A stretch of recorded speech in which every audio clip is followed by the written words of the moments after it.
Bogus मतदार आणि दुबार मतदारामुळे राज्यातलं राजकारण चांगलंच तापलेलं आहे. महाविकास आघाडीने देखील हाच मुद्दा उचलत येणाऱ्या निवडणुका पुढे ढकलण्यात यावा अशी देखील मागणी करण्यात आली आहे.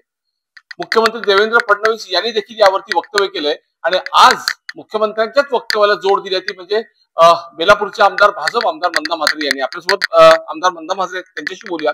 काय म्हणाल? विरोधकांनी तर हा विषय एवढा ताणून धरलाय की थेट त्यांचं म्हणणं आहे की ही नावं निघेपर्यंत या निवडणुका पुढे ढकलण्यात यावं, एवढा हा वाद आता विकोपाला पोहोचलेला आहे. मुख्यमंत्र्यांनी देखील यावरती त्यांची भूमिका मांडलेली आहे. तुमची नक्की यावरची भूमिका काय? जवळजवळ मी 3 वेळा इथे निवडणूक लढलेली आहे. 2004 आणि 2009 मध्ये सुद्धा प्रत्येक वेळी आम्ही प्रामाणिकपणे ही दुबार नावं निघावी, बोगस नावं निघावी म्हणून सातत्याने कलेक्टर ऑफिस असेल किंवा निवडणूक अधिकारी असेल, गेली 15 वर्ष मी सातत्याने प्रयत्न करते की ही नावं निघाली पाहिजे, जेणेकरून सकाळी जे मतदान होतं ते बोगस होतं आणि त्याचा फटका त्या उमेदवाराला बसतो. आणि किती वेळा जरी आपण BLO सांगितलं त्या कलेक्टरला, पण ही काही यादी सरळ केली जात नाही आणि परत परत तीच नावं. निवडणूक आली का आम्ही बघायला लागलो की यादी ती डबल डबल तिबार चौबार नावं आणि त्याच्यावरनं हे जे राजकारण आज तापलेलं आहे. कालच आमचे देवाभाऊ माननीय मुख्यमंत्री बोलले की आम्ही 15-15, 20-20 वर्ष मागणी करतोय की दुबार नावं तिबार नावं निघाली पाहिजेत. त्यांच्या मताशी मी 100% सहमत आहे, कारण त्याचा अनुभव स्वतः मी घेतलेला आहे. मी स्वतः त्यावेळेचे माजी खासदार राजेंद्र विचारे साहेब त्यांच्याकडे जवळजवळ 21 ते 22,000 बोगस नावाची यादी मी त्यावेळी त्यांच्याकडे दिली होती, इथल्या त्यांच्या नगरसेवकाच्या माध्यमातून. कारण ही नावं निघाली तर लोकसभेला निवडणुकीमध्ये जे मोठ्या प्रमाणात बोगस मतदान होतं ते होणार नाही. मध्यंतरी तर मी 2009 मध्ये रात्री 2 गाड्या पकडल्या होत्या, जे मतदान घाटकोपरवरून बोगस आलेलं. पण त्यासाठी अहोरात्र डोळ्यात तेल घालून त्या मतदान जे सकाळी होतं त्याच्याकडे फार बघावं लागतं. आणि आता जो राज्यात गोंधळ चाललाय, आता तुम्हाला माहितीये फेक ID, फेक आहे अशी करून सुद्धा खूप नावं त्याच्यामध्ये घातलेली आहेत. काल मी बघत होती चॅनलवरती, तर बरीचशी ही तयार केलेली नावं आहेत आणि तयार करून ती दाखवली जातात आज. पण ही नावं आजची नाही आहेत. ही 15-20 वर्षापूर्वी सत्ता कोणाची होती त्यावेळी मी जवळजवळ 3 निवडणुकीमध्ये 2004ला, 2009ला, 2014ला तिन्ही वेळी मी ते सर्वे लावून, कारण मला इलेक्शन लढायचं होतं, उभं राहायचं होतं, त्यासाठी मी स्वतः काळजी घेत होती की बोगस मतदानाचा जर परिणाम झाला तर माझी निवडणुकीमध्ये मी जिंकून येणार नाही. त्यासाठी मी सातत्याने कलेक्टर असेल, निवडणूक अधिकारी, वरिष्ठ ज्या ज्या लोकांकडे मला जावं लागलं, माझ्याकडे एवढे पायलीचे गट्टे होते. पण आता माननीय मुख्यमंत्री बोलले त्याच्यात लक्ष घालू आणि ही नावं कशी कमी करता येईल ते सगळ्यांनी बघितलं पाहिजे, सगळ्या पक्षांनी बघितलं पाहिजे. सगळ्या पक्षांनी आपापल्या विभागात सर्वे केला पाहिजे आणि ही जी नावं आहेत ते आम्ही त्यांच्याशी सहमत आहोत की ही नावं कट झाली पाहिजे. मान्य आहे ताई की ही 20 वर्षापूर्वीची असतील, 25 वर्षापूर्वीची असतील. आज आपण म्हणताय की नावं निघाली पाहिजे, पण सत्तेमध्ये पण तुम्ही देखील 10-11 वर्ष आहेत. मग सत्तेमध्ये असताना सुद्धा तुम्ही ओरड आता घालताय. ही नावं का काढली गेली? तुमच्या काळात तरी का काढली नाही गेली? आता असे आहे की आम्ही प्रत्येक वेळा BLOला हे केलं, पण ही जी नावं टाकणारी जी लोक असतात फार हुशार असतात. आता तुम्हाला सुद्धा कळणार नाही बेलापूरमध्ये कुठली नावं ही घातली गेली, कारण कधी कधी अधिकारींचं पण सहमत असतं ही नावं होण्यामागे, त्यांना पण नावामागे पैसे असतात. मी बरेच वेळा मी खूप वेळा भांडली सुद्धा अधिकाऱ्यांची. तुम्हाला माहितीये मी भांडखोर म्हणूनच प्रसिद्ध आहे का. अशा चुकीच्या कामाला मला कधीच हे पटत नाही. माझ्या मतदारसंघासाठी तरी मी बऱ्याच वेळा अनेकदा सगळ्या अधिकाऱ्यांची भांडलेले आहेत. ही नावं आली कशी, पटकन 500 नावं वाढली कशी.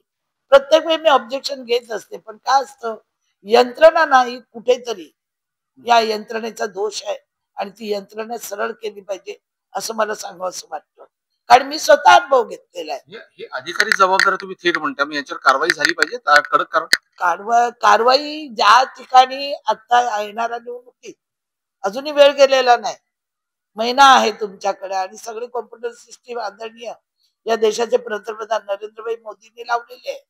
जर तसं तिथून जर लोक सोडली, जी अधिकारी असतात, जे BLO असतात, त्यांना पुन्हा सर्वे करायला सांगितला म्हणजे ते आता एक एक वाढला जातं, ते लगेच मिळू शकतं.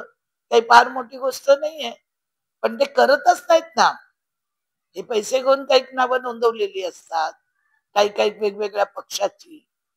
आमच्या भारतीय जनता पार्टीत आता आली तर आम्ही तिथे एक पण नाव बोगसही केलं नाही आणि मतदान नाही केलं. पण माझ्या वेळी सुद्धा सकाळी कोणी येऊन मतदान करून गेलेलं असतं. मग लोक तर मॅडम मॅडम आमचं मतदान झालं. आज त्या उमेदवाराला खूप फटका बसू शकतो. त्यासाठी बोगस आणि दुबार नावं काढली गेली पाहिजे. एक दुसरा मुद्दा आणखी एक महत्वाचा आहे की दिवाळी आलेली आहे आणि दिवाळीचीच एक भेट तुमच्या बेलापूर मतदारसंघामधल्या झोपडपट्टी धारकांना दिली आहे. किती झोपडपट्टी धारक असे तुमच्या मतदारसंघामध्ये आहेत आणि त्यांना दिवाळीची भेट तुम्ही दिली, त्यांची घरांची नोंदणी आता सुरू झाली आजपासून? बऱ्याच दिवसाचा माझा प्रश्न होता की झोपडपट्टीवासियांचं पुनर्विकास व्हावं. आता या आमच्या सरकारने महाराष्ट्र राज्याच्या माननीय मुख्यमंत्र्यांनी कालच आपण पाहिलं रमाबाई झोपडपट्टीमध्ये सगळी घरं देण्याचं.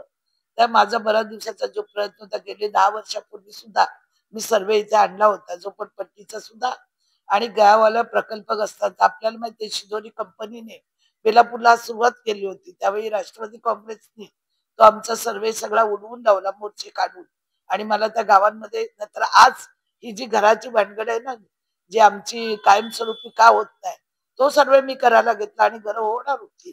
लोकांचा सर्वे सुरू झाला.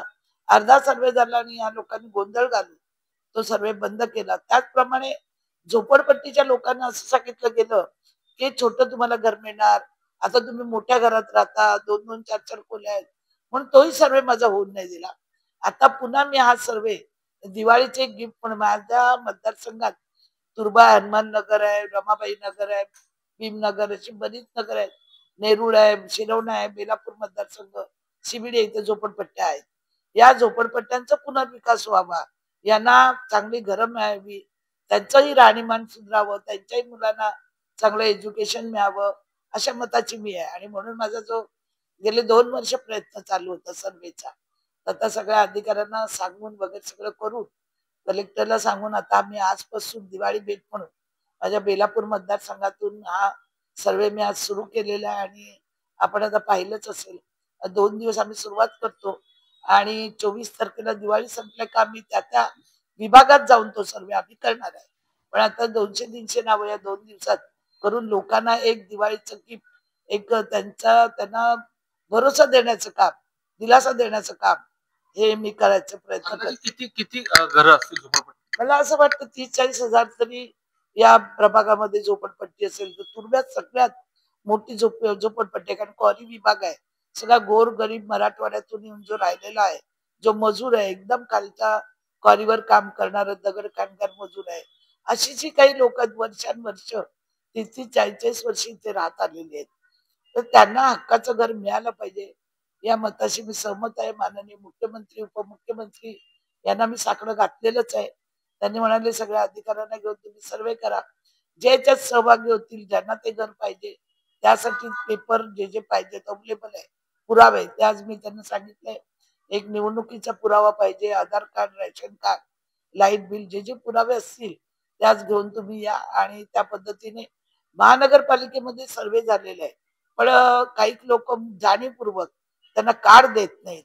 मी जवळजवळ 14 पासून आल्यापासून सतत महानगरपालिकेला सांगत आलंय की ज्यांची नोंदणी झाली ज्यांना कार्ड दिलंय रहिवाशांना ती द्या, पण ती काही दिली जात नाही. त्याच्यात राजकारण केलं जातं आणि इलेक्शनच्या वेळी मग त्या झोपडपट्टीवासियांना सांगून मतदार कार्ड दाखवून मग त्यांचं मत घेतलं जातं.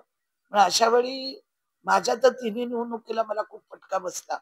तर त्यामुळे मी आता त्यांना स्वतःच हक्काचं घर मिळावं त्यासाठी दिवाळीचा प्रयत्न करत आहे. आपल्याला माहिती आहे की महाराष्ट्र राज्यामध्ये जो दुष्काळ आलेला ओला आणि दुष्काळात खूप नुकसान झालेलं आहे. मी त्यासाठी सुद्धा पहिलं आवाहन केलं माननीय मुख्यमंत्र्यांना इथून व्यापाराकडून 25 लाख रुपये 45 लाख रुपये मिळवून दिले. काल परवा मी सोलापूरला वह्यांचं वाटप करायला एक टेम्पो वह्या सोलापूरच्या खेड्यापाड्यातल्या शाळांसाठी मी पाठवून दिलेले आणि या दिवाळीमध्ये जितकं मला करता येईल मदत व्यक्तिगत असेल लोकांच्या समूहातून असेल ती मदत मी करणार आहे. धन्यवाद. न्यूज 18 लोकमत, विनय माथुर. सॉरी.